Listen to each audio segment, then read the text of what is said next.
Pajajaran ke putra mahkotanya tidak mau melanjutkan ideologi ayahnya.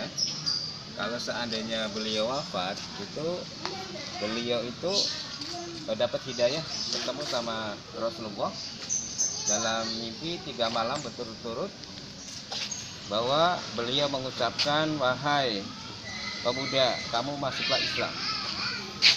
3 malam itu mimpi itu berlanjut terus. Akhirnya beliau menyampaikan kepada ayahandanya.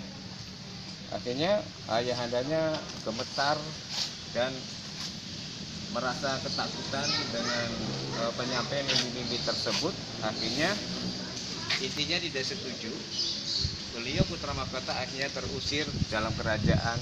Masih mending kamu jangan tinggal di kerajaan. Kalau kamu tidak bisa melanjutkan kerajaanku, kata Prabu Siliwangi.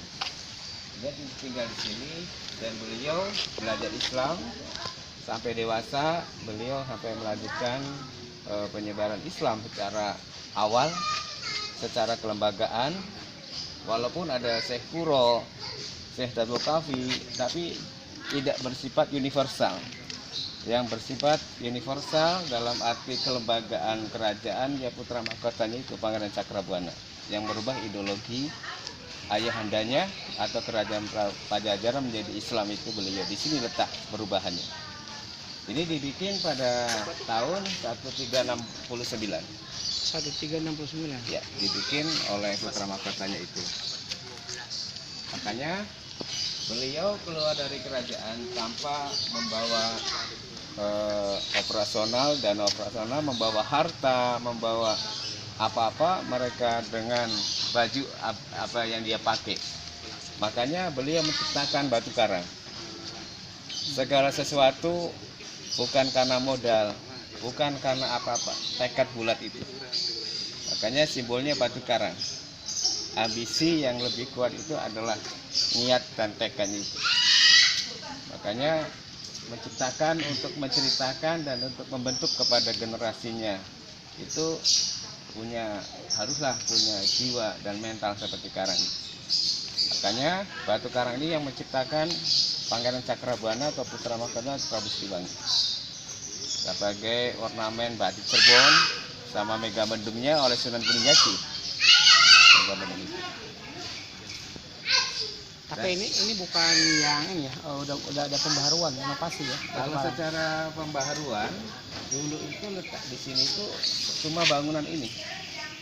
Ada tembok keliling yang batas-batas ada lubang-lubang itu. Dan kesana kemari itu hutan besar dan kedepannya laut, menghadap laut. Tepi laut 100 meter itu laut dulu. Beliau itu di tepi laut, posisi di sini. Di laut ya? Dekat laut. Karena dulu akses secara buat transportasinya itu nggak ada lewat darat, sulit. Makanya lewat kali atau lewat laut.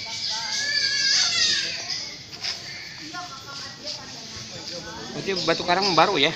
Batu karang satu paket. Oh, satu paket. Satu paket. Cuma ada yang rontok, tempel lagi. Oh, dan dulu lepan kapur, ya, dikupas menjadi lepan semua. Awalnya kapur. Dan disinilah letak daripada perubahan Jawa Barat itu titik nol Islam Jawa Barat secara kelembagaannya. Berarti dulu itu sama 100 meter ke 100 meter. Sekarang sudah 2 kilo. 2 kilo. Reklamasinya cepat. Dan di sana ada menara untuk melihat kapal. Menara yang sederhana karena lautnya lebih dekat. Menaranya pun ada di dalam, ada tangga. Barangkali lebih merapat ke sana nggak apa-apa.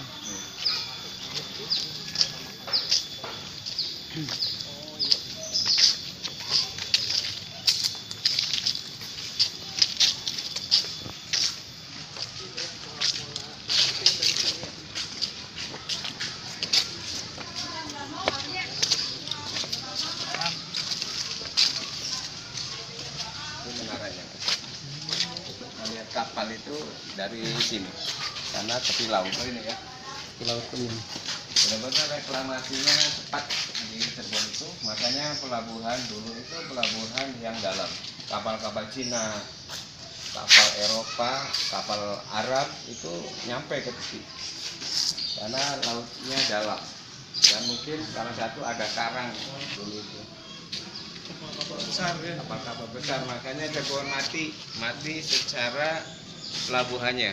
Harusnya dulu kapal besar bisa menepi, sekarang tidak bisa menepi, agak jauh, harus ada lewat kapal kecil lagi, tidak barang lagi, makanya tidak cepat untuk perkembangan secara transportasi laut ini. Dulu diambil pasirnya beberapa bulan penuh lagi. Ke belakang. Jadi laut itu 100 meter dari sini.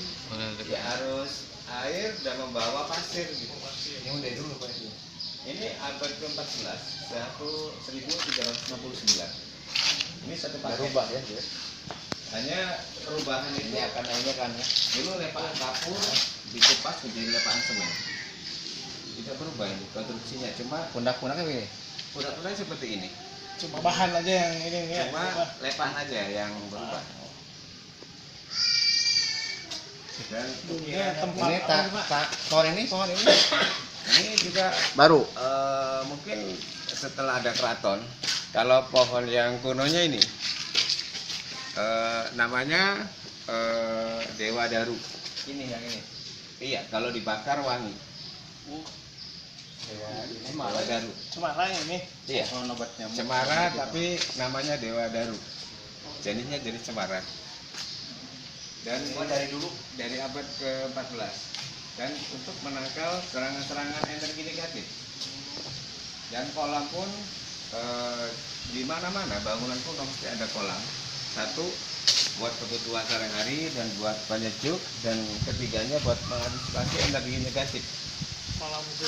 Iya, kalau ada santet kalau ada kolam di rumah kita, insya Allah bisa dinetral kalau ada kiriman energi negatif. Fungsinya ya kolam. Ditambah dulu buat kolam ya.